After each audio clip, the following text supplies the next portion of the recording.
Hello, podcast world. Welcome to Two for the Road. My name's Aaron. I'm one half of the creator and team behind Two for the Road, and my other half is. That would be me.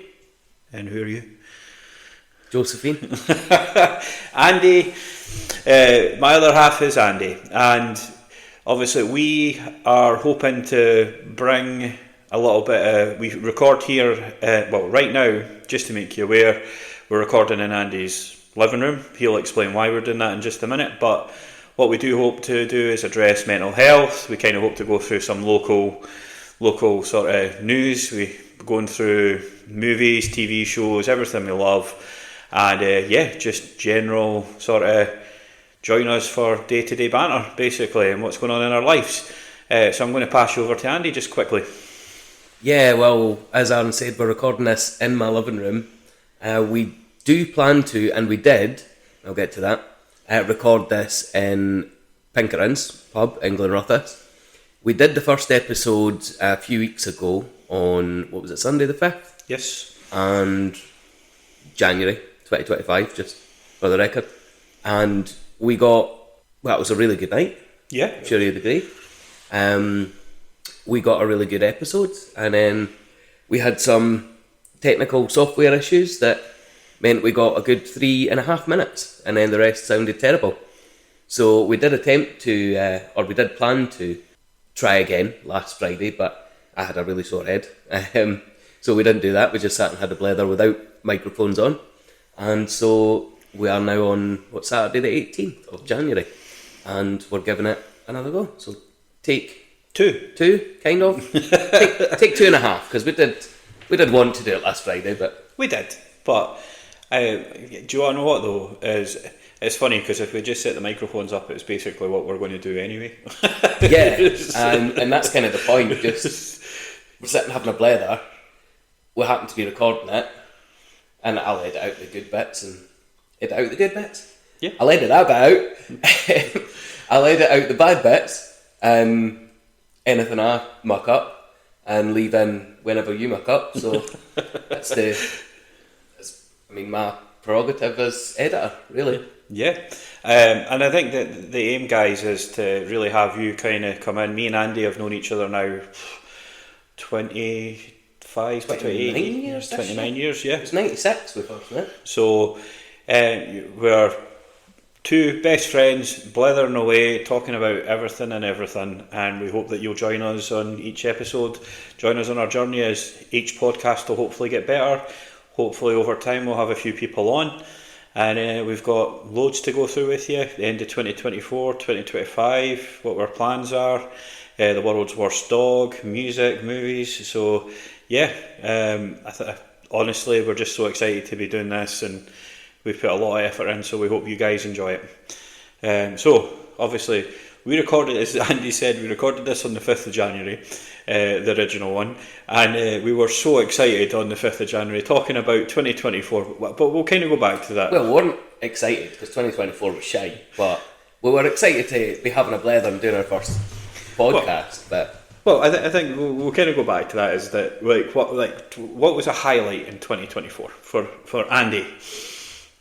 Hey, I had a few. Obviously we both turned 40, as did a lot of people we know, so there was a few good birthday parties in there. Yeah, there was. Still I missed Mikey's in April when I wasn't well, but there was a few good ones, yours, mine included. Went to Paris with Mum, loved that. Amazing. Started off the year in Switzerland because I was overseeing Stu and Michelle for a Hogmanay, 2023, coming into last year now. So yeah, there was a fair few highlights. I was going to say, so it doesn't really sound shit. I started off 2024 in Switzerland. I was in Paris at one point. Been loads of 30th birthday, but kind of. And I mean, as somebody that's in your life, I mean, you're surrounded by love. Like literally, everyone loves you, which is a good thing. But yeah, I get that though. I mean, like for me, one of the biggest things was we obviously finalised a date for the wedding, which was amazing. You're one of my best men. I got through my stage 1 hydraulics course, because I work for an engineering company. It was amazing. Something I never thought a career I never thought I would ever end up in, and I'm there, and I think it shocked everyone. Well, it shocked me because obviously we've worked together, what, 2 different places? 2, yeah. But there's a story behind that though as well, because it's not just 2 places we worked together. We've been at high school, college together. Yeah, but in terms of professional life, I mean, you were always more in sales, really. When we started, the first place we worked together, you were really more of a salesman. I fortunately was in a different team because I would be rubbish at sales. And then obviously where we worked together a couple of years ago, we were again in different teams. You were literally in the sales team, but thankfully I was not, because I'd be rubbish. I think like when you think about, like, for instance, Virgin Media, like it was a great place to work. Some amazing people we worked with, and I think back to like that there. I mean, sales and retentions. I mean, I was moved over to mobile like within after my first year, after winning the MPS award, and it was great doing the sales. And then obviously you came in, I think, about a year later, and you were in the media side, whereas I was still in the mobile. But I was in media for the first couple of years, because I was there 5 years overall, and I think the first 2 years I was media, which I loved. And then we got moved over to mobile. I wasn't as happy with that.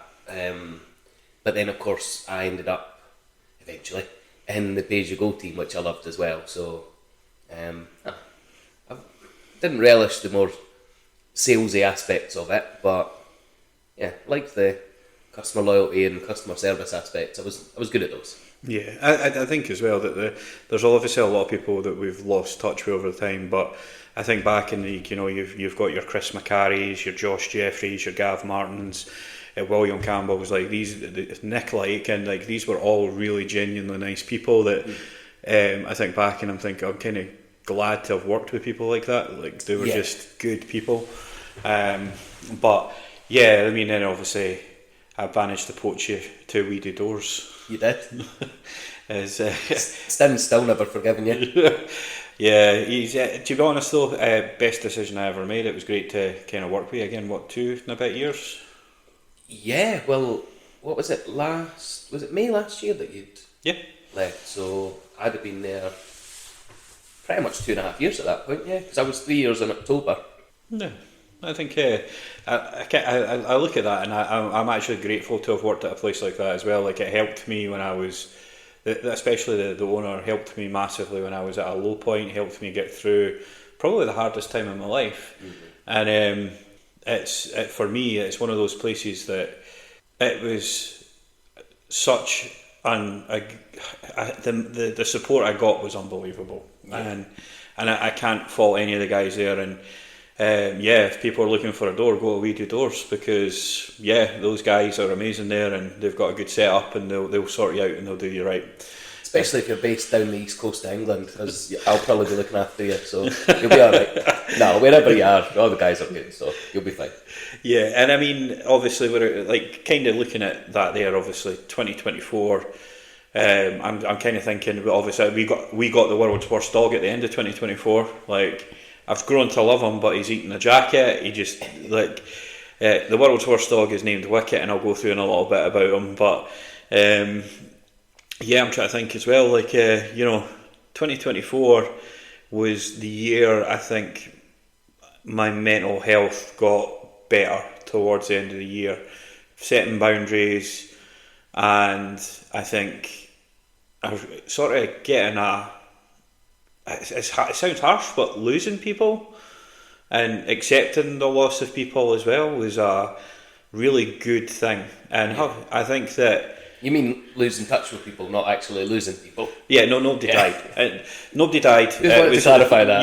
No. Losing, not speaking to people, setting boundaries, and I think as well, standing up for myself. I think that's one of the biggest things there was... I was in a situation where somebody really close to me, they upset me and then tried to make out I was the one for feeling upset. And I think realising that that's important, that having these boundaries and accepting that you're just as important. And I feel like I came into 2025 this year so far, and I'm 2 and a bit weeks in, and I'm a lot more stronger focused for it. It's good, but obviously I've had a lot of mental health issues this last 6 years. I didn't really suffer mental health until about 2019, and one of the things that I hope that you guys will go through this journey with is you'll learn a lot about what some of the things that I've had experienced in terms of, and the help I've got, and maybe it'll be able to help some of you guys as well. So 2025, Andy, like what are your goals, your aspirations? What do you want to get out in 2025? I'll be honest with you, man, I've not really even thought about that.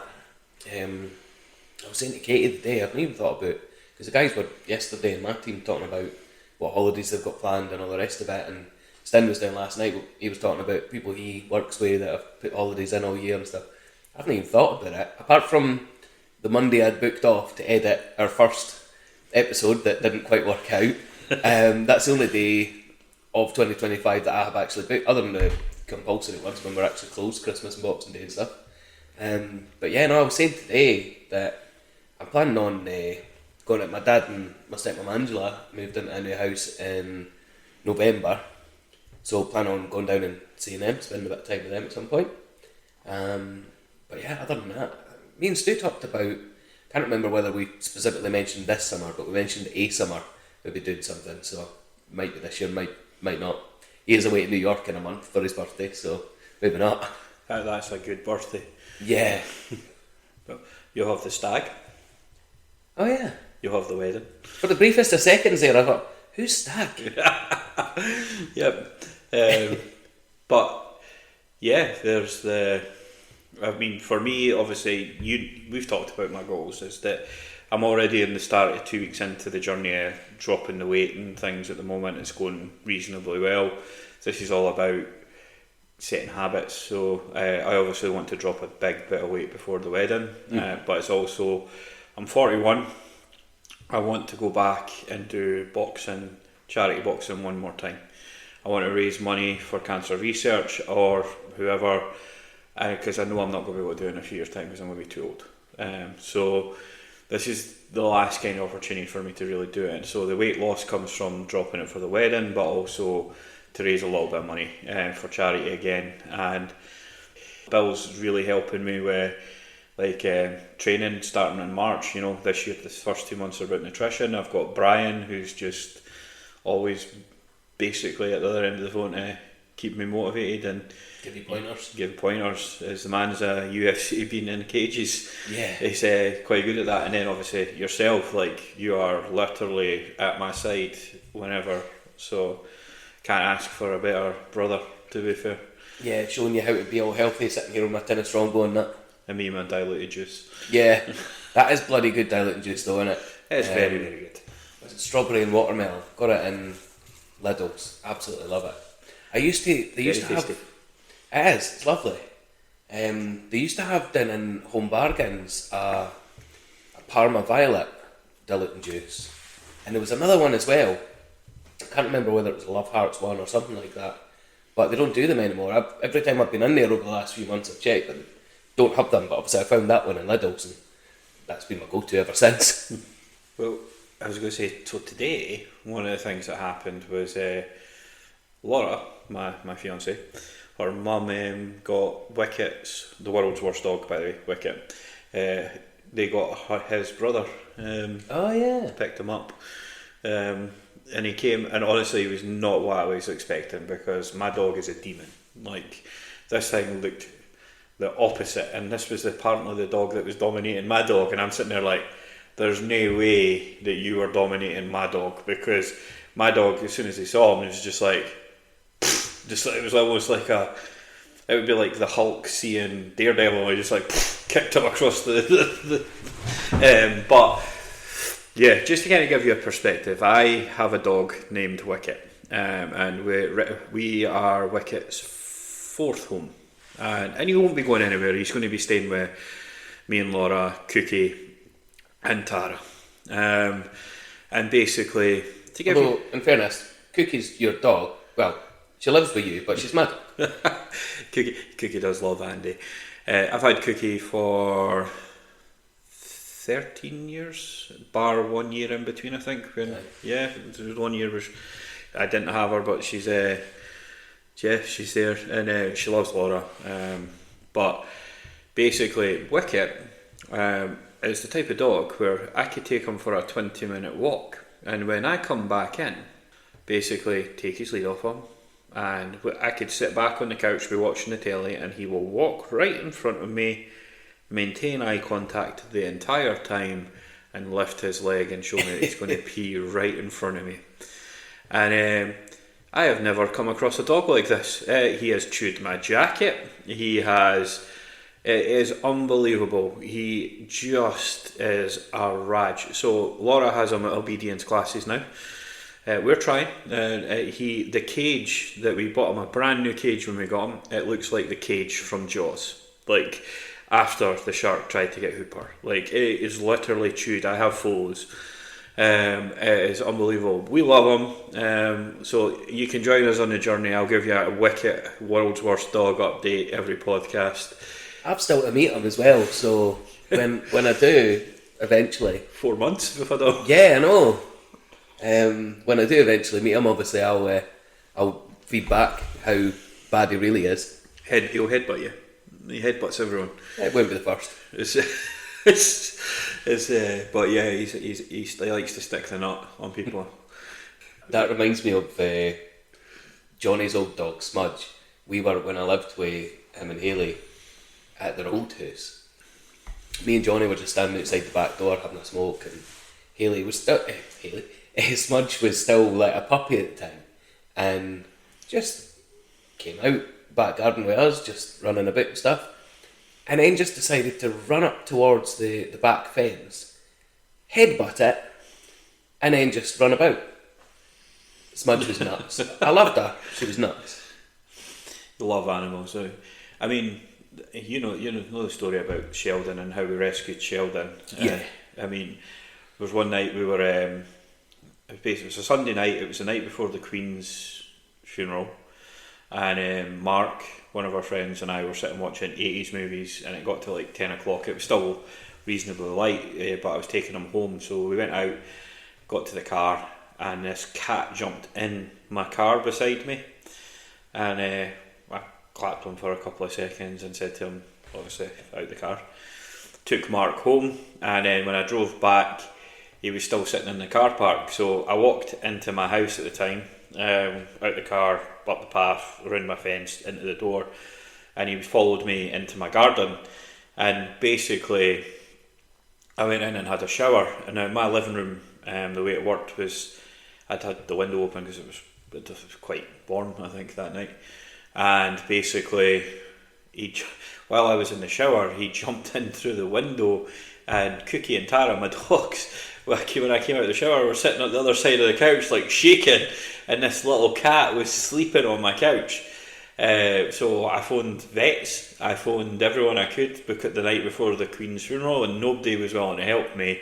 They were like, just throw it back out, and I'm like, it was tiny, it was like nothing, like it was nothing to him. So I fed him, and did you not take him to get checked out to see if he was checked and stuff as well? And he wasn't, obviously. Yeah, so what happened was the next morning, he basically stayed in the house that night. The next morning we managed to get him scanned, and he didn't have anything, so basically the vet said, yeah, just throw him back out. So I went to work, and came back, and he was sitting there on the thing waiting for me, and it turned out that he'd been on loads of Facebook pages and stuff, and he was just been a stray. Yeah. So I'd said, like, okay, well, I phoned them, and they said, well, if nobody's claiming him, just think of. So I basically took him in. He stayed in for a couple of days. He got fed. He was looking really kind of a lot healthier, and he kind of wanted to go out. And I was like, well, I'm not going to stop you going out. So I let him out. And 10 minutes after I was at work, there was a post on Facebook that somebody had picked him up and taken him to a shower. So we ended up phoning the shelter and like saying to them, and they were like, well, what we'll actually do is we'll keep them for 2 weeks to see if anyone's going to come and collect them, which is fair, and we actually understood that. And then after the 2 weeks, I went through a fucking horrific 2 weeks because I was going through one of the worst times of my life. Didn't actually know if I could pick him up at that point because it could have went really, really badly. But I was able to then go pick him up, and he signed his adoption papers, and he became my little adopted cat. Was there actually papers to sign? Yeah, got his adopted papers in the house. Nice. Yeah, and he is now chipped. I didn't know that was a thing. But Sheldon has a habit of going into people's houses. He has stole a whole chicken from one of our neighbours' house. It's a true story. He literally just walks into all our neighbours' houses where we stay at the moment. He does get treated like a king, but it's because it turned out before he got to me, I wasn't the first car he had jumped in either. He had jumped in a few cars by the time he got to me. It just so happens I was the one that kept him and ended up becoming his owner. And my little girl, little R, she named him Sheldon. So, but that's how I ended up with Sheldon. Why did she call him Sheldon again? Because she was watching Young Sheldon at the time. Right, cool. She loves that. I've never seen that. You'd love it. Probably. I like the Big Bang Theory. Yeah. If you like Big Bang, you like Young Sheldon. Yeah. It's I think it's kind of a given. But George the dad. Oh, the emotion watching that show. Yeah, because obviously Big Bang Theory, you know what's going to happen. So obviously you know where it's all leading to. Yeah. And then when you get there, you're like, even though you know it's coming. Doesn't make it any easier. Yeah, you're kind of like, could this not be a parallel universe where this doesn't happen? But yeah, the little one loved George Sheldon, so we ended up with a cat named Sheldon. Always wanted to call an animal Maverick. Of course. The cat Sheldon would have suited Maverick, but he's called Sheldon. And then when I got Wicket, I thought I'm going to call him Maverick. World's worst dog called Maverick. He just did not suit it. But he suits Wicket to a T. People always think it's Wicked. I'm like, Wicket, the Ewok, Wicket. Is that the one that Warwick Davis played? Yes. Nice. Got a little orange hood. He's on my keyring. I got a keyring from Legoland with my daughter S and my son L. Dad loves you 3000 and misses you.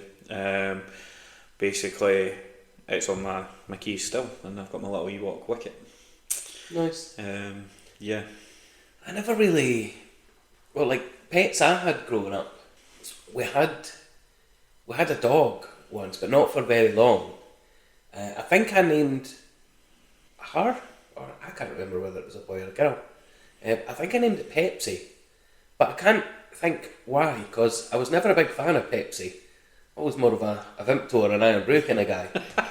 So I don't know why. If I did indeed, I'll need to ask Mum about that actually. But we had that dog, and I loved that dog. And she loved me. I think it was a she. She loved me, but she fucking hated everyone else. She bet everybody she ever came into contact with apart from me.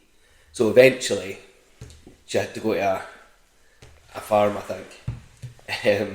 That's what I was told anyway. I was at Mark Inch Primary at the time. The farm. And yeah, I came off the bus at Mark Inch Road End, and my mum was there, and my granny was there, and it was just kind of, I was like, oh, weird, granny's here. And I was told that Pepsi had gone to a farm. But we had two cats, of course, for years and years.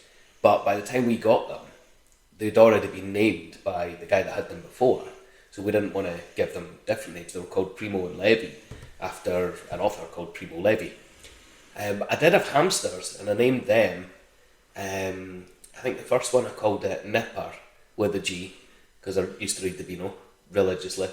And then I think the second one I called Nasher. So yeah. Nice. I think Stu had a cat called Moby, because he liked Moby the artist. Not Moby Dick the book. No, Moby the musician. And Moby was a dick. Nice. Sorry, we put the TV on in the background, like muted obviously, and there's an advert where a squirrel, Aaron's just pointed to it, which is why I stopped and said nice there, because squirrels are my favourite animals. Even his coasters are squirrel. Yeah, I've got my tin of bow on a coaster that Lisa and Leslie and Claire got me for my birthday. And you've got your glass of strawberry and watermelon on a coaster that I got for Sarah and Willie. With a squirrel on it.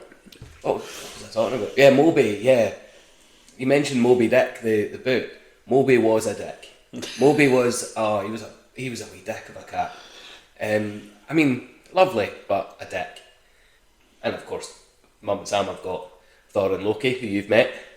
Brilliant. And I love the names more than anything. Yeah. Just as a Marvel fan. It's great Thor, names. Thor and Loki, for anyone that doesn't know, are Hungarian Wieslas. And Thor, when he was a puppy, was a wee bit boisterous and stuff, but he calmed down fairly quickly. Loki's just a nut job. So kind of like their namesakes. Well, yeah, kind of. They were named very well. Because, yeah, Loki is the god of mischief.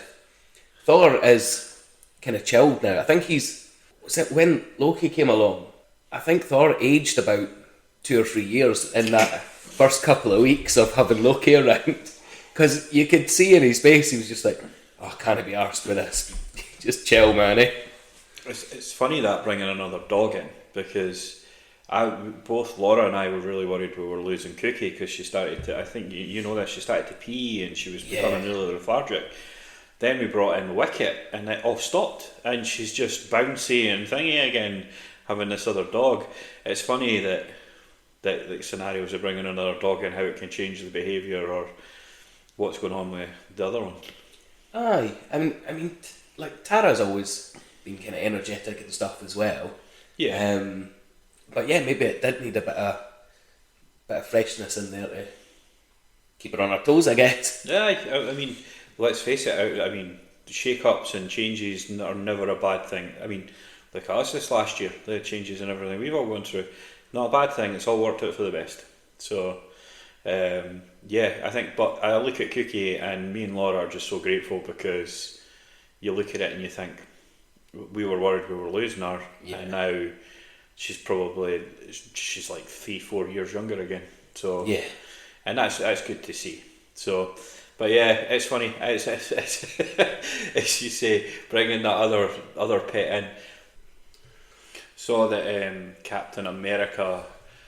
Brave New World tickets have gone on sale for February. When's that coming out? February, Valentine's Day. Oh, really? Yeah. I have. Do you know something though? I am more excited about cinema this year than I have been for a long time. Well, we do have 3 Marvel films. Yeah, but they're not the greatest 3 Marvel films. They've got a lot to. What we got? Captain America, obviously, is the Thunderbolts next in the summer.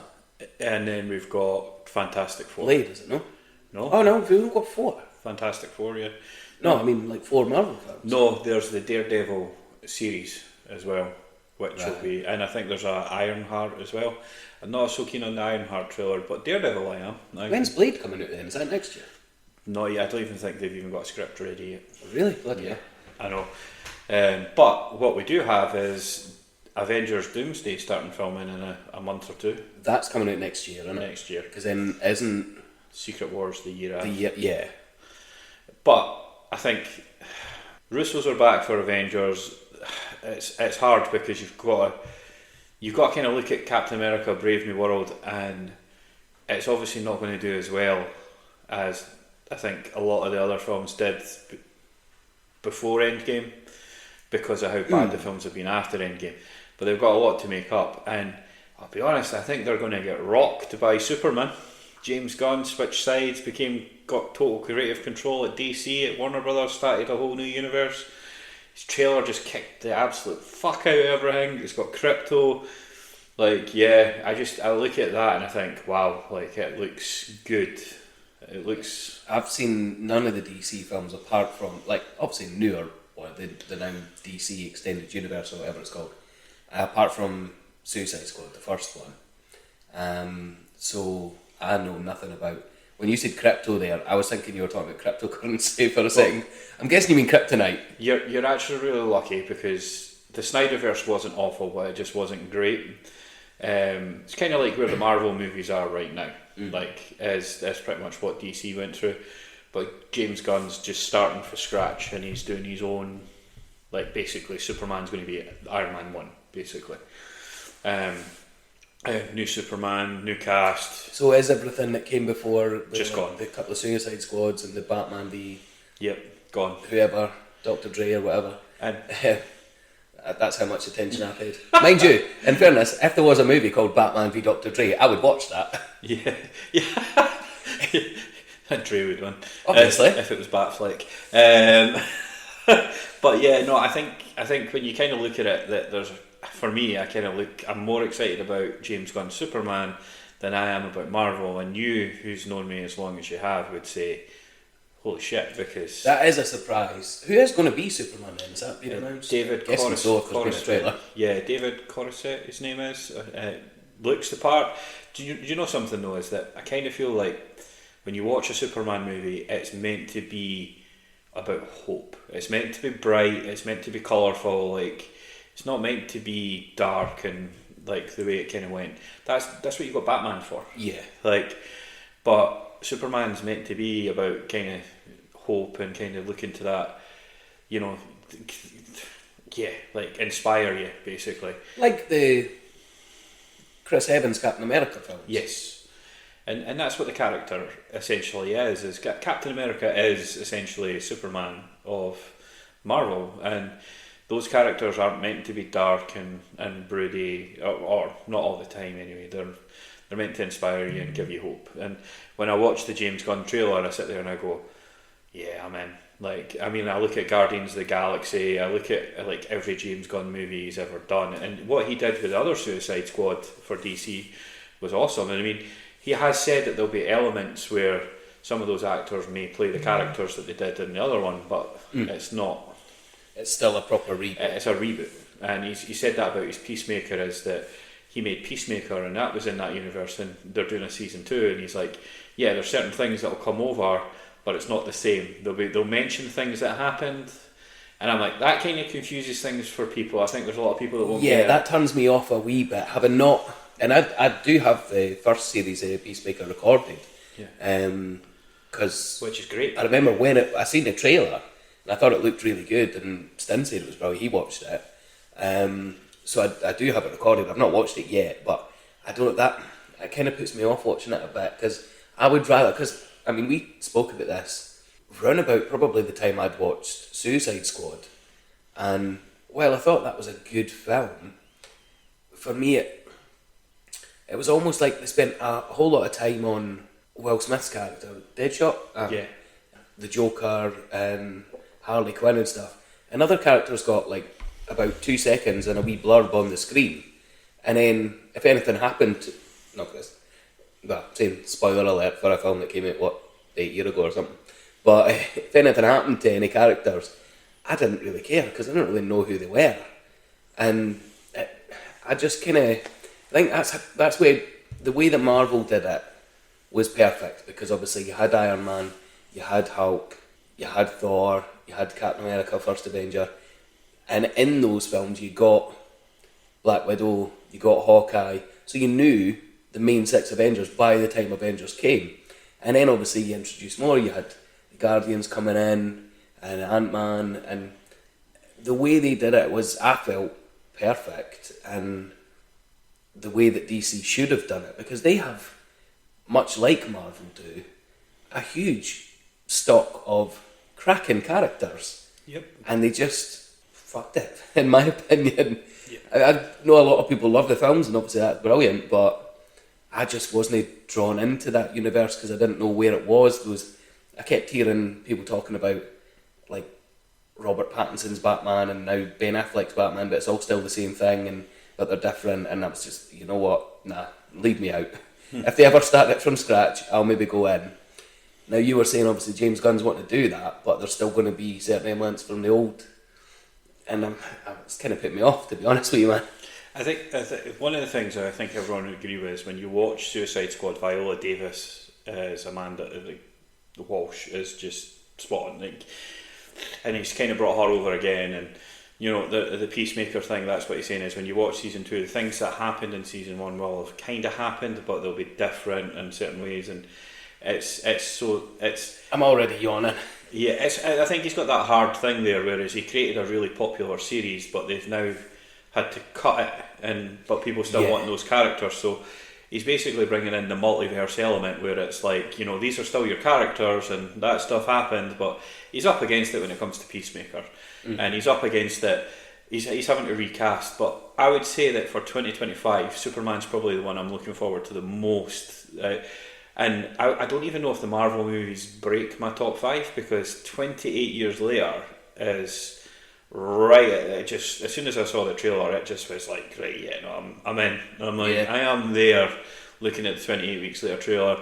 Laura is a huge Avatar fan, so like that's our Christmas. Is there another one of them coming out? Mate, they're like filming 4 and 5 as we speak. It'll be the biggest grossing movies of all time.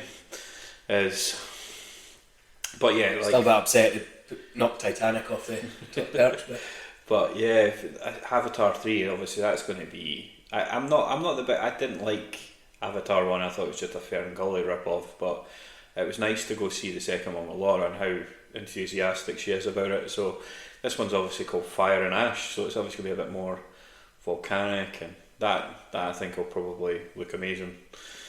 I don't know. There's and of course that guy that was in the Eiffel 65 video, he's in Avatar, is he not? Yes, yeah. They are all blue, I believe.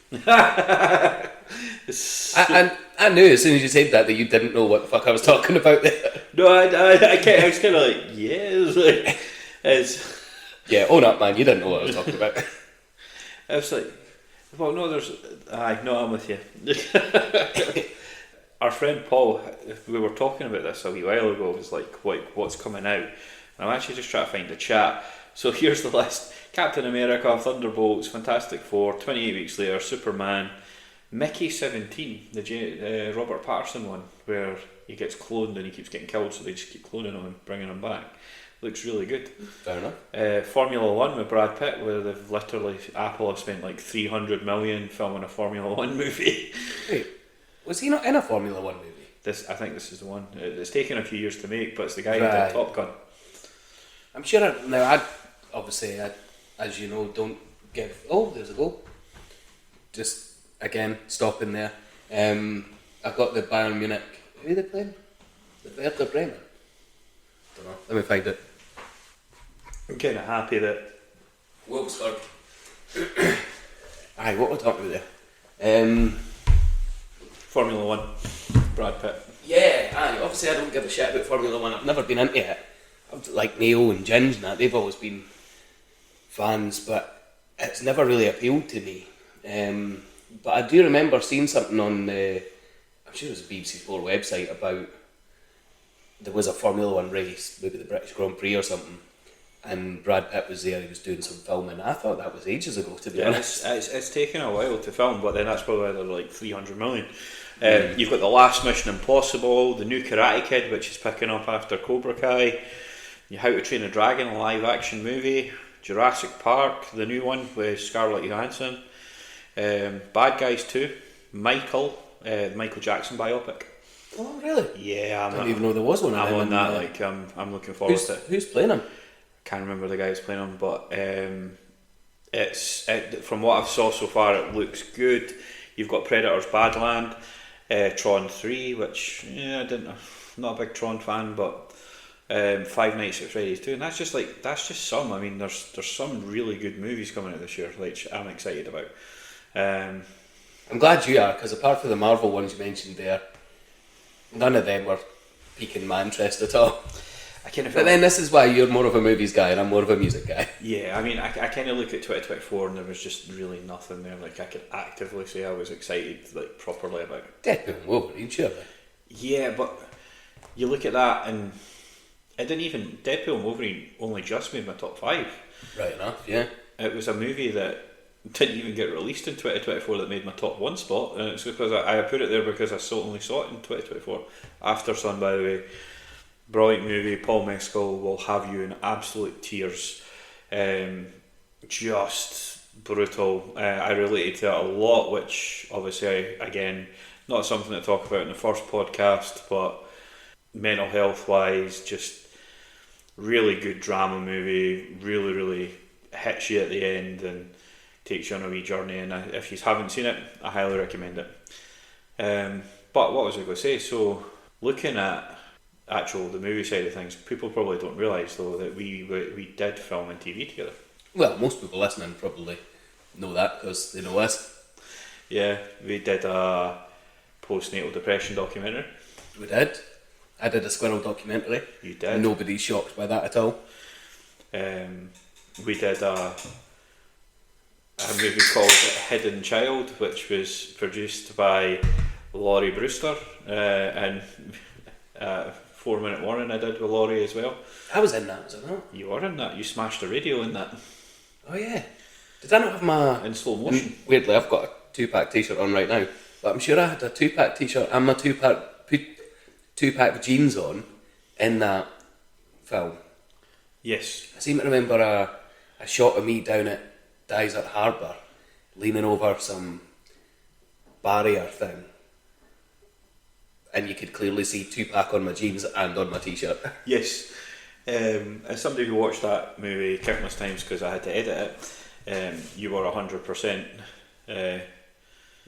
wearing Wolfsburg scored 1-0. 1-0. Quick comeback for them. We had The Fisherman's Wife. Well, we had 4 of them. Yeah. Well, there was 4 of us in the class. It was me, Aaron. We had 5 because I got to film it twice with 2 different sets of actors. Aye, but we each had just the one movie, did we not? No, I got to film the movie twice, but with 2 different completely sets of actors.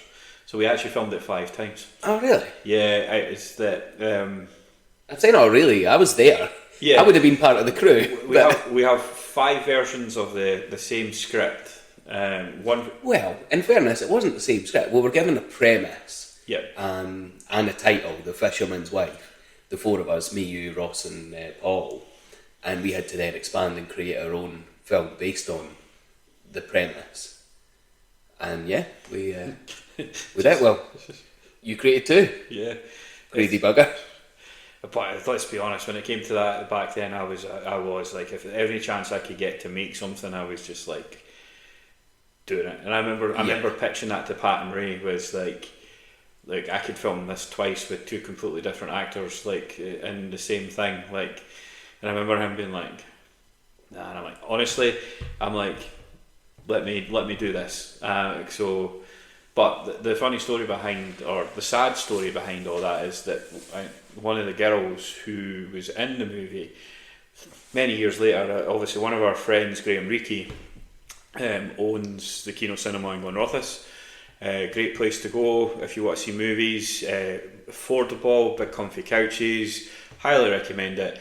But when he was opening the cinema, one of his friends, Blair, was friends with one of the girls that had been in one of my wives in The Fisherman's Wife, and it turned out she had passed away, and I didn't know anything about it, but it had been a couple of years by that point, and it just so happened that Blair was still in touch with her family.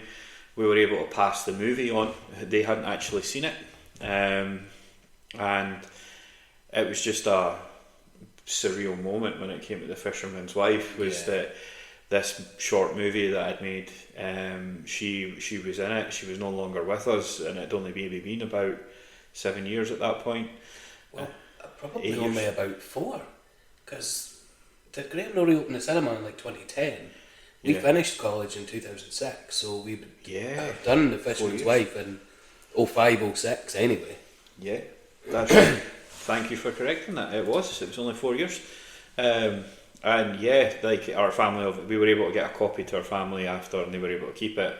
But it was a bit surreal to have, when I think about this, The Fisherman's Wife, and like how it was. Do you want something? That whole process, I feel like we did it the right way, because it was me.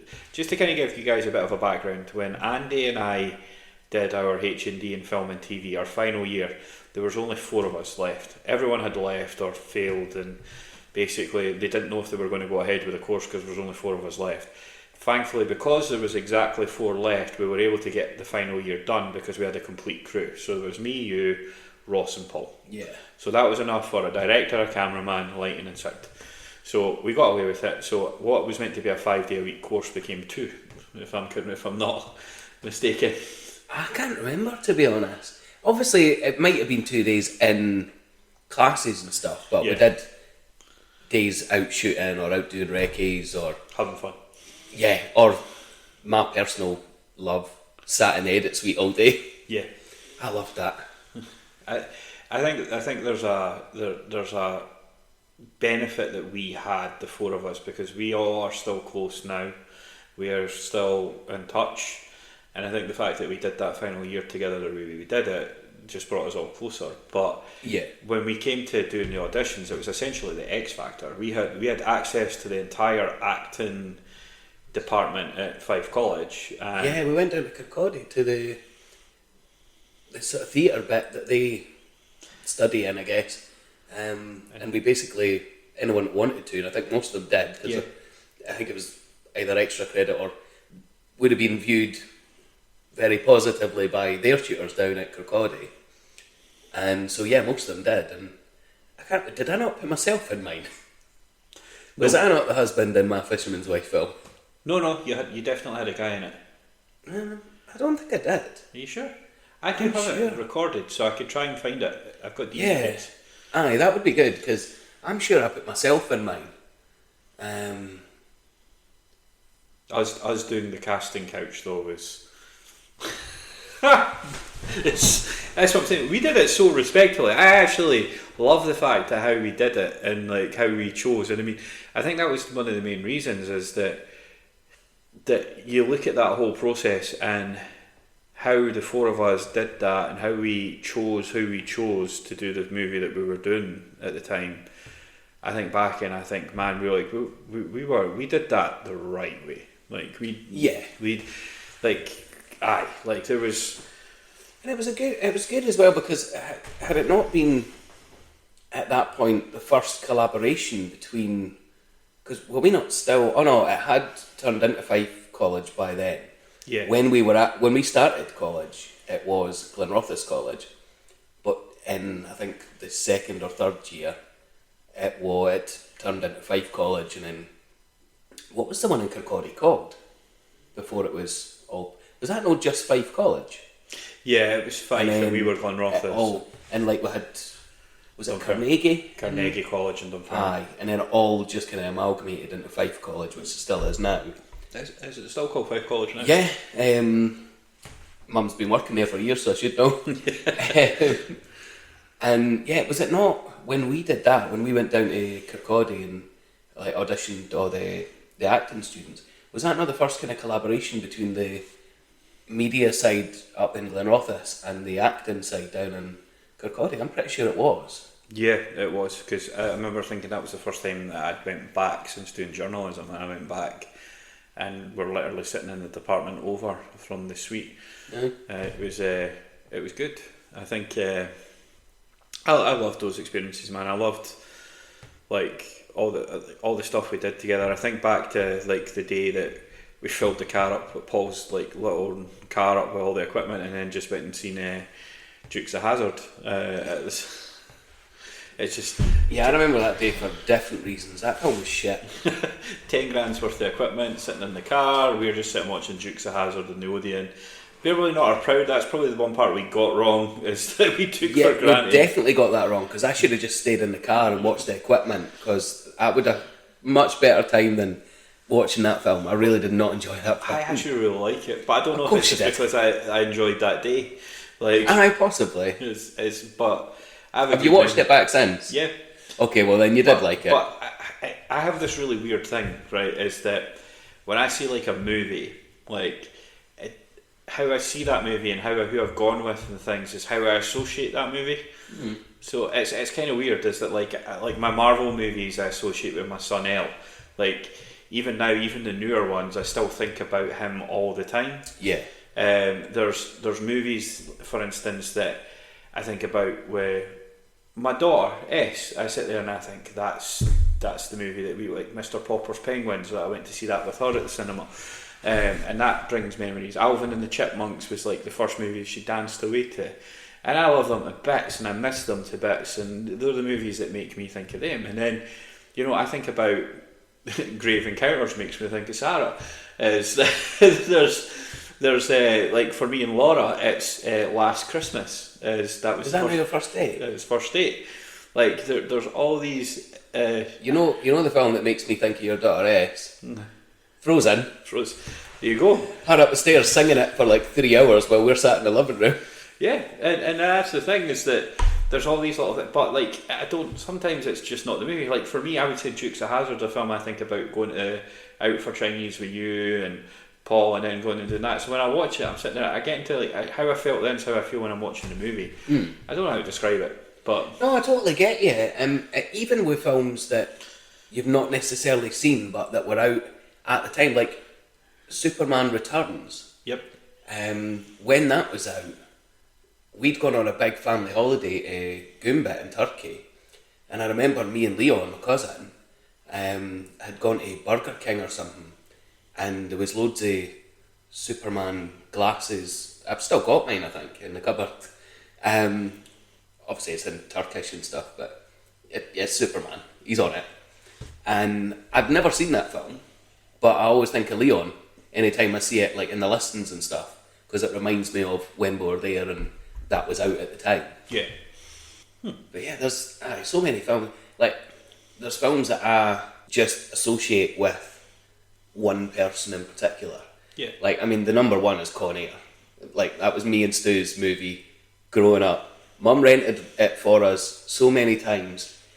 We could have bought it like 100 times over. She rented it for us at least a couple of times a week. Obviously before we got DVDs and stuff, that back in the VHS days. And yeah, so it's our film. We did was it last year? I think it was maybe a couple of years ago actually now. Time does fly. We did a simultaneous viewing of Con Air, him in Zurich, me and Glenrothes. And for some reason, I don't know whose idea it was. It sounds like it could have been either one of the two of us, to be fair. But, no, wait a minute. I think Stu had maybe read an article about a film that had been released at that time, a few years ago, and how it had so many instances or so many uses of the word fuck or fucking or variations of fuck. So we decided when we were doing this simultaneous viewing of Con Air to note down, I had I've still got it upstairs somewhere, a wee tally. It literally is a bit of paper that says fuck tally. So if anyone just found that and out of context, they'd probably think it was something different. But yeah, that was when me and Stu watched Con Air, and I was totaling up the amount of times that variations of the word fuck were used. And yeah, so every time like Con Air just makes me think of Stu. And obviously loads of different films make me think of Mum and Dad and so on, but you do get that way. Films make you think of somebody, either who you went to see the film with at the cinema, or, as I say, like the one with Leon, just it was out at the time, we got a glass. Sure, we both got one. And never even seen the film, still haven't. But I always just think of Leon whenever I see it on. I like one of the crazy ones is like Santa Claus, the movie with Dudley Moore. That makes me think of my mum and dad. Apparently, and it turns out it was the first movie I ever went to the cinema to see with them. Yeah. And it's just, I don't even know if that's just in like some sort of instinct or whatever. But I know I used to have a video, and I remember the video picture in my head. I think about Prep and Landon and watching that with SNL when they were kids, and you know, like one of the big ones now for me is Home Alone, and watching that with my daughter Little R, like that's mine and her thing every year now, where you sit and watch Home Alone. And obviously I hope that one day there'll be a point where Little R gets to experience that with SNL, because I hope they know how much their dad misses and loves them. But I think about it's strange is that that's just, I suppose, how I work. It's probably part of my DNA, and I can't explain it. I think it's the same for everybody. I think different thing, whether it's movies or music or a TV show or a place, yeah. Pinkies, for instance. Pinkertons, where we will be recording all other podcasts. successfully, because this has worked. We seem to be under control in terms of the audio issue or the software issue we had. We've stopped this and played back and skipped a couple of minutes here and there, and it's sounding all right. So We're if you're good. listening to this, we seem to be all right.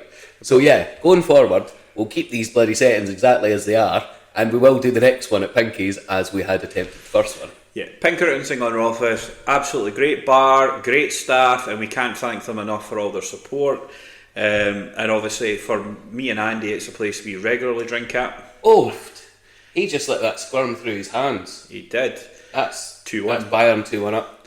For anyone that cares, I mean, by the time people listen to this, like, this game will be obviously over, and nobody really cares. But anyway, it's on. So Yeah, and you could probably be watching this up at Pinky's if today as we're recording this. But yeah, great bar. Really thankful for all their support, and absolute great staff, friendly staff, and grateful they let us record the first one, even though it didn't turn out. yeah.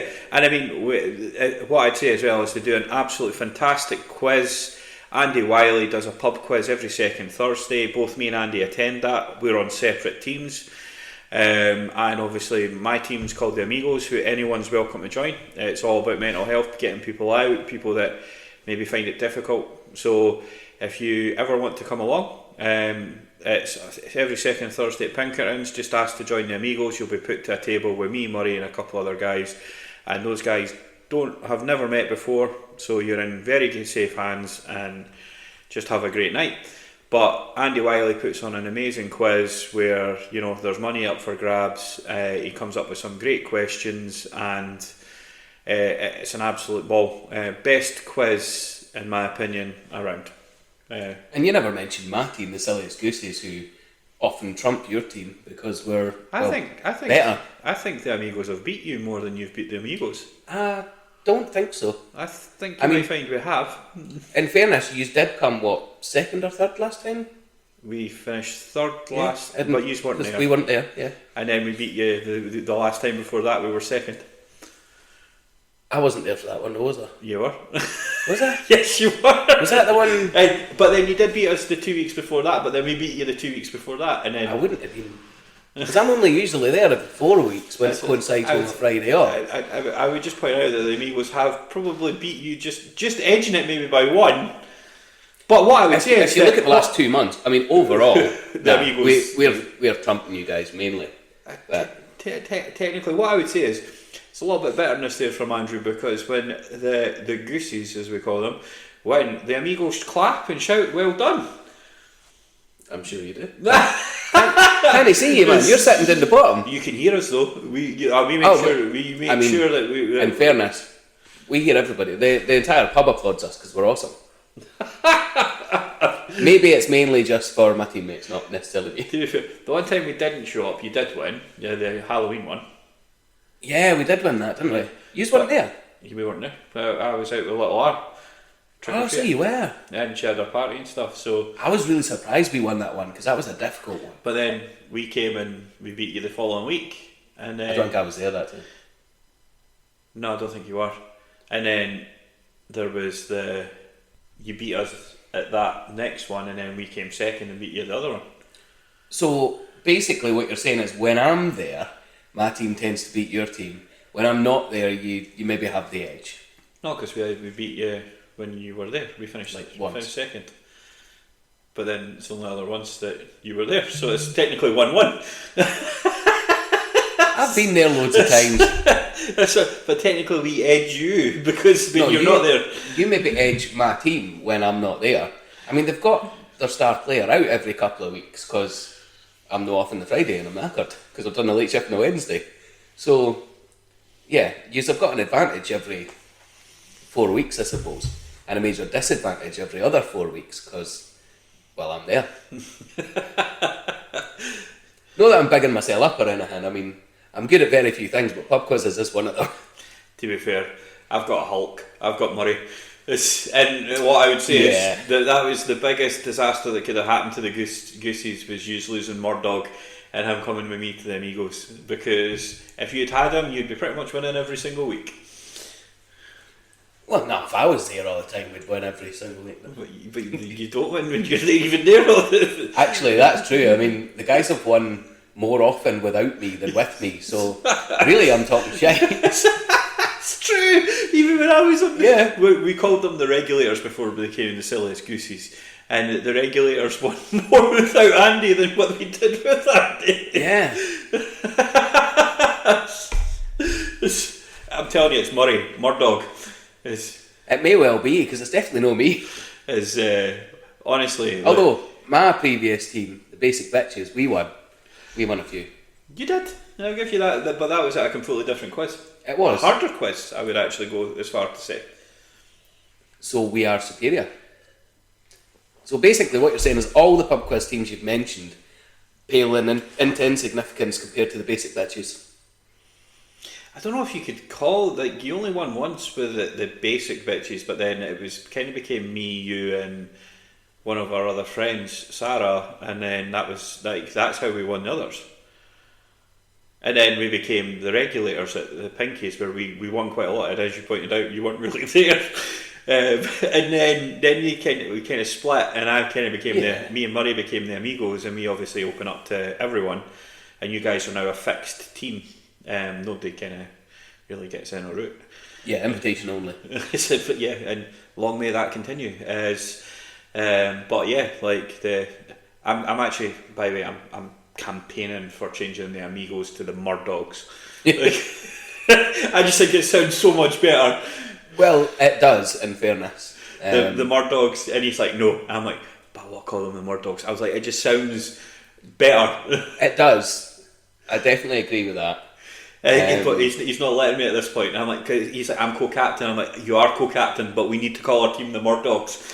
I was like, I've called you Murdog now for 6 months. I'm like, we need to call this team the Murdogs. Now, just to give you a perspective, Murray is in his 60s, brings a balance, because there's certain questions in a pub quiz that us in our younger years just don't get. So by having Murray in your team, he really just kind of gives that little piece of knowledge. And if you have anyone else in the team that's even got sort of basic knowledge, then you kind of kick ass a little bit, because I mean, when we were all part of the same team, when we were all the regulators, having that, because we were all obviously about the same age, sort of late 30s at that point.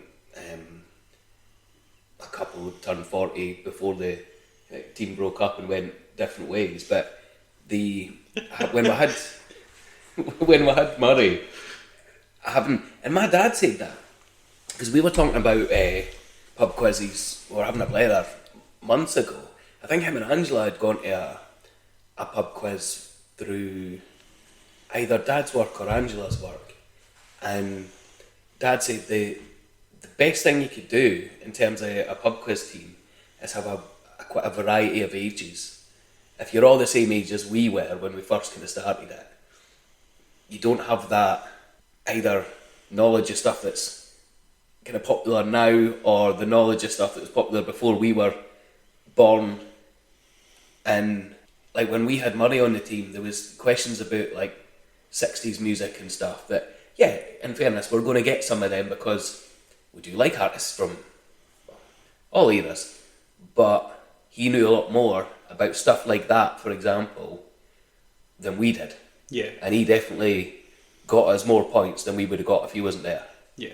And you know this, and we've talked about this, is that Murray and I have already made it clear that, we're happy with the Goosies and the Murdogs, sorry Murray, to become the regulators on special occasions, but that will ultimately be up to Sarah and Becky, essentially, and Fraser, Alex and Stint, and yourself, and if you decide you want to be regulators on special occasions, then Murray and I have said that we will amalgamate that. Well, I've just decided that we don't, because you reckon you beat me, or beat us rather, more often than the facts are there. Not. The facts are there. You know what? You know how I've got. Look, if you want to keep losing, that's fine. You know how I've got that book over? It's still sat on my couch. Stin was over last night. Oh, there's another goal. That's a good game. 3-1 Bayern. Aye. Injury time in the first half. Aye, so you know how I've got that wee bit. I just keep a tally. Not that we do it competitively, but I keep a tally when me and Stin do the pub quiz book and stuff. And I'm sure I've got books in the past for when we used to have FIFA nights all the time and stuff. I'm going to start keeping a pub quiz one of 2025, because obviously I've not been to one this year Keep yet. your wins. Aye. Last week, was it last week? Aye, last Thursday, yous were there. Obviously, we weren't there. And we finished second.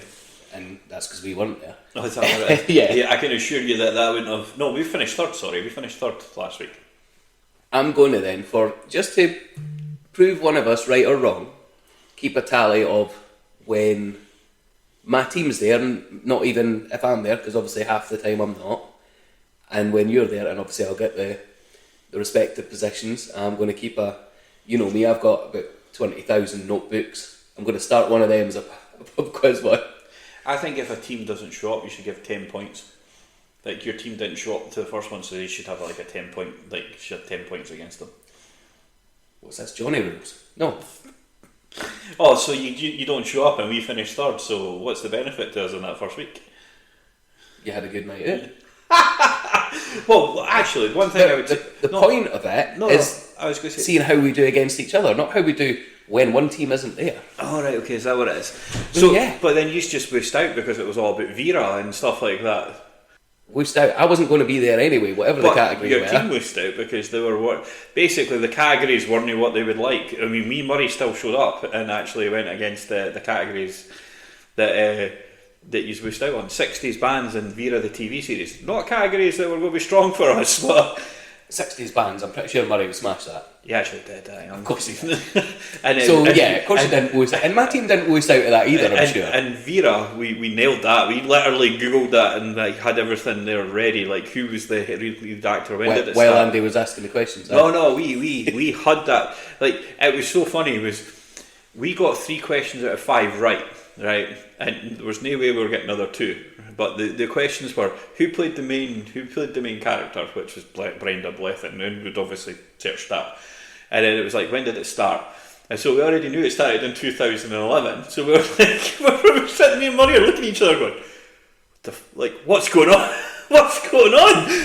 I'm guessing that one was one of the ones that people had put in as suggestions for rounds. It is, yeah. So he's probably he's done the same. He's just Googled to find whatever he can 5 on questions. it. Yeah. I mean, the last 2 questions, I can't even remember what the third one was, but basically it was things that you could have just seen on IMDb, and it was things that basically me and Murray had put in our WhatsApp group with other guys that are in the team, so we could basically see, like, we were literally aware of it before we even got there, and we were just kind of looking at each other like, holy fuck, like, we're going to actually get points. Like, we just assumed we were not going to get any points on Vera, and we did.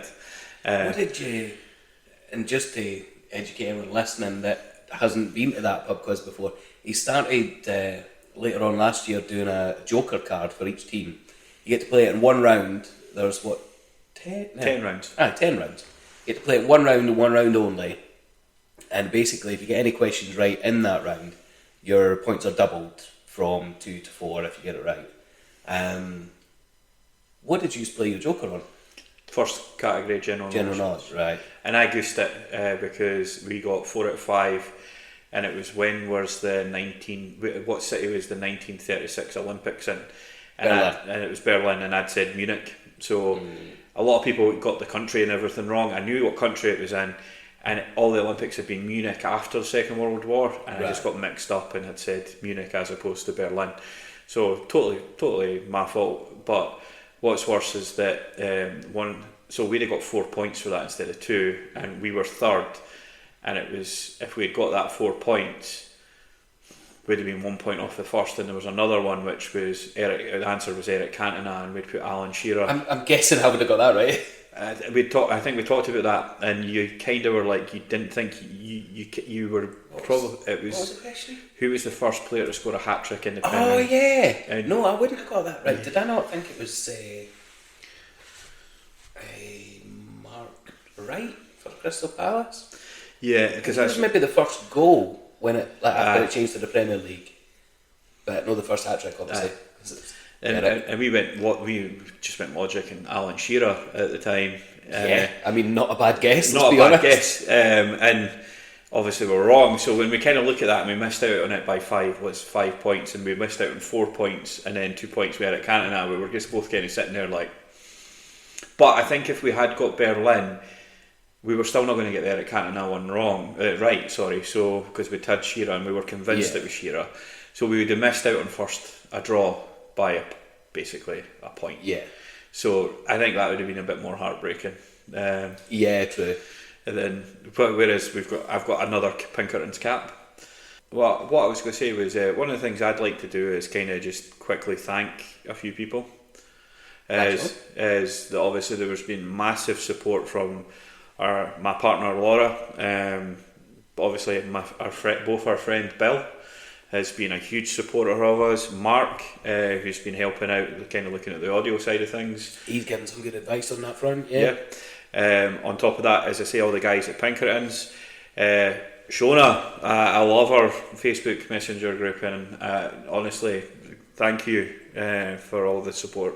That's my mum, by the way, if anybody's unaware. Yeah, and a big shout out to Cole, who gave us a microphone. Wrapped it and wrote 2 for the Road on it.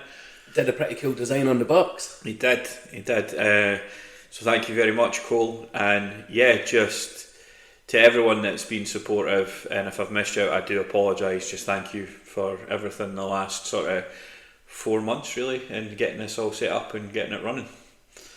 Has it been that long since you started October? Talking about it, November, December, yeah, we're into 4 months, like 3.5 months. But do you want to know what? We didn't rush it, because there's a lot of times I'll come up with crazy ideas and we just go and do them. And whereas we took our time and we got things right here, and I think that's the difference. And we're not kind of expecting this to be perfect. What we're looking forward to is how this is looking in December. By that time, I've done 12. And I think obviously, I know for me, I'm just excited doing this. This has been awesome again tonight. Yeah. I think about like the benefits of it. As I say, we're going to be dealt. Like, I know personally for me, and a few of the people that I've talked to about there, saying thank you to. There's a few people that will be delving into mental health. That hopefully that can help a few people. We'll be going into movies.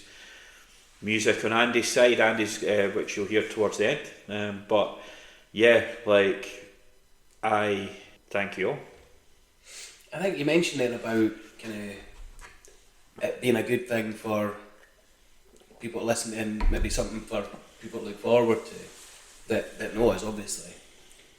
When you first mentioned the idea of doing a podcast to me, one of the things that popped into my mind was during the coronavirus lockdowns and stuff. Obviously, I was still working on that, so I was still seeing people, but living on my own. Usually, I've got like yourself or Stan, or we're round at Johnny's or whatever. We're like seeing people at the weekends, kind of thing. That went out the window, obviously, because you couldn't. So for me, I got a lot of comfort, and yes, I think that's the best word for it. I used to look forward to it all week. Was the last leg on Channel 4 on a Friday night. It felt to me like having my mates round for a beer when I wasn't allowed to physically do that. I looked forward to 10 o'clock on a Friday night. That brought a lot of comfort and a lot of joy to me. And obviously we still had Skype and video calls on Facebook and all that other stuff. Obviously now utilised more on the back of the pandemic. I think it was almost like for many people, certainly for me, it was like a wake-up call, like, oh, we do actually have these things available. It doesn't matter how close you are or how far away you are. We could literally be looking at each other and chatting through a screen. We've got that technology now. So I think for me, for the people that don't get to come up to Pinky's with us and have a beer, I hope that people will look forward to it and be able to listen to it as if they were at the pub with us having a beer and having a blether, or round at mine having a few tins or some lovely strawberry and watermelon diluting juice, and just having a blether and talking shite as we always do. And that for me, it gives me a lot of comfort because of what I got out of the last leg during that period where we couldn't really do that. You couldn't go to the pub with your mates, you couldn't have them round or whatever. So yeah, that's one of the first things I thought of when you mentioned doing the podcast, that I thought, well, hopefully for like obviously I've got family and friends that are hundreds and also thousands of miles away, that I hope look forward to it and listen to it, like, because they can't go for a beer with me every week at the pub or come round for a blether, so yeah. Awesome.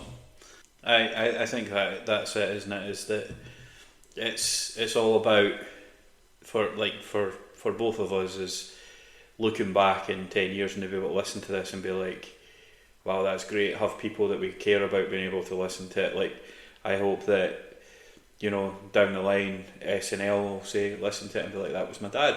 Like, I can hear his voice just in case anything ever happens to me. Like, I miss them and I love them. So yeah, this is something for them down the line. It's something for my mum and dad to listen to. Maybe get a better, the family members to get a better understanding of me and who I am. And they get, I mean, essentially we are opening up our lives a bit by being on this and talking about it, but I don't think that's a bad thing. No, and I think as well, I mean, you mentioned about like family members getting almost to know you a wee bit better, and we all have, like, I like to think I'm just me, and but we all have different extents to which we'll open up depending on who you're talking to. Yes. So from that point of view, it'll be good to, because, well, we're talking to each other, really. And we obviously do know it, as we mentioned at the top, we've known each other, will be 30 years next year. And we do open up, we do talk to each other about everything, anything and everything. So the fact that it is us having a blether, but also people get to listen in, maybe you're right, maybe people will get to know us a little bit better, I suppose. Yeah. If they don't already, obviously a lot of people will do, but yeah, we're peeling back the layers on the onion. I think as well, it's kind of key there. I mean, I think back to like what you're saying about like us and our friendship and things, is I don't think anyone could say anything different, in the sense that we are exceptionally truthful, no matter what. Like, and I think when you look back at 2024, for instance, like, that was one of the biggest boundaries and one of the biggest things that happened, was a lot of friendships broke up because of distrust and things, and essentially we have stayed solid because obviously we've been honest with each other and we've kept that going. And I mean, it's no secret that, and you'll agree with me on this, is that I'm not somebody that can have lies round me because of my past experiences. So when I'm a big believer in taking ownership and any mistakes, be honest. As my mum always says, own your shit, eh? Own your shit. And on top of that is that, like, the people around me, I need them to be honest with me. And yeah, I think that's kind of why we thrive. So yeah, like you say, by being able to do this podcast, hopefully, people get to see that sort of element, is that we kind of bring that out in us. And the other aspect is we've constantly said we wish we'd recorded our conversations. So yeah, over the years, how many times have we gone, oh, that was a fucking gem there, why were we not recording that? And I mean, I suppose it's been bubbling away under the surface for years, this idea for you, hasn't it? Yeah, for all of us, to be fair. But the first few episodes will be just me and Andy as we find our feet, and then we are hoping that some familiar faces will make appearances here or there. Yeah, that would be nice if anybody wanted to join it. Effectively, I mean, the whole premise is just sitting having a blether in the pub. Obviously tonight we're doing it at my dining table, but the general premise, the initial idea and the initial plan was to sit and have a blether at the pub, a few pints or tins of Strongbow if we're at my dining table, and yeah, just have a blether like we would anyway. Because let's be honest, if these microphones weren't in front of us, then we'd still just be sitting talking pish and have the Bayern game on in the background and the Arsenal game on earlier. Yep.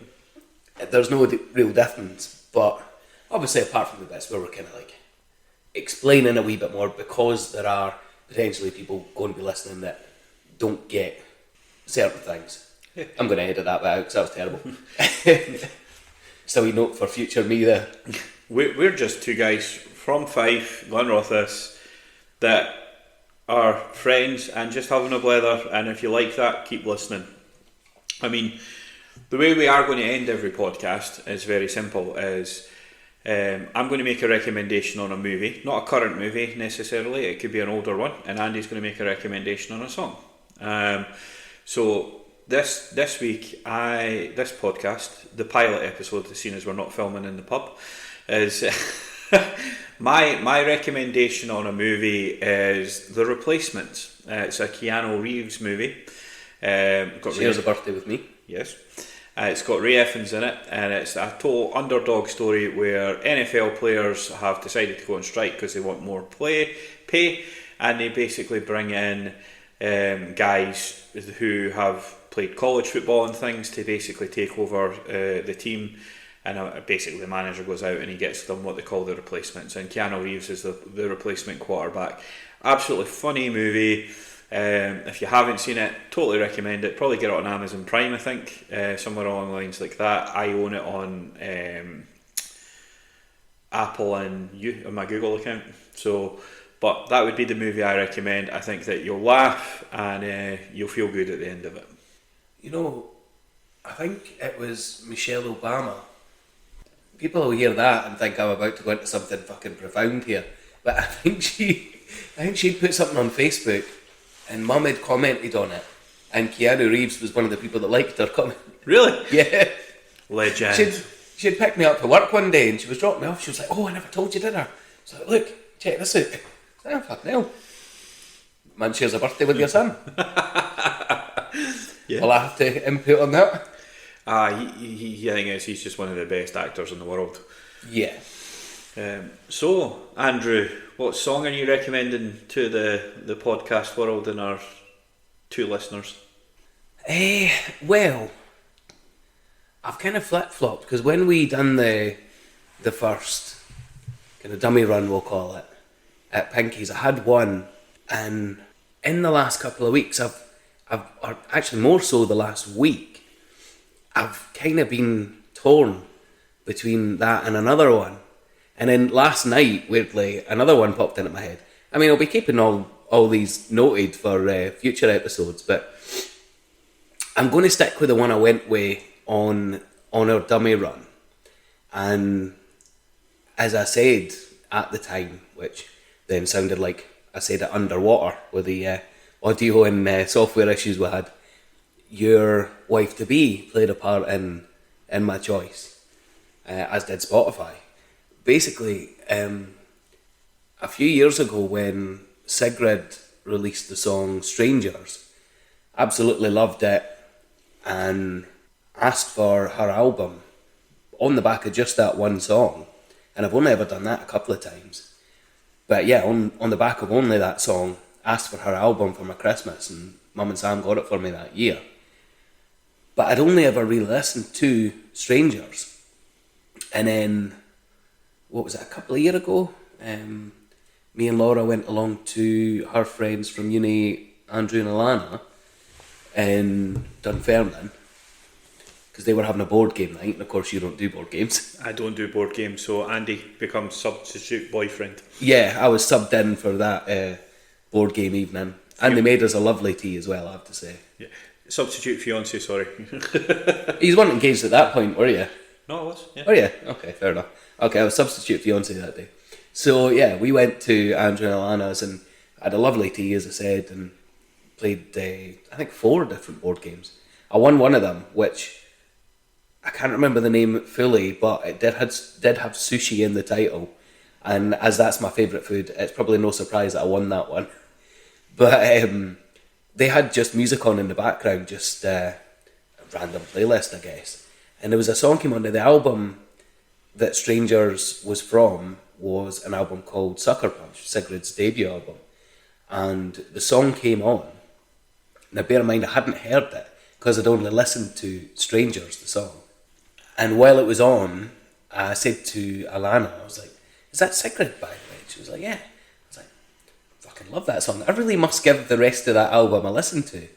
And of course I went home, and not that night, 'cause working the next day, I was just going to bed. But in the next few days, I listened to the rest of the album. Absolutely adored it, every song on it. and then listened to everything she's released since then.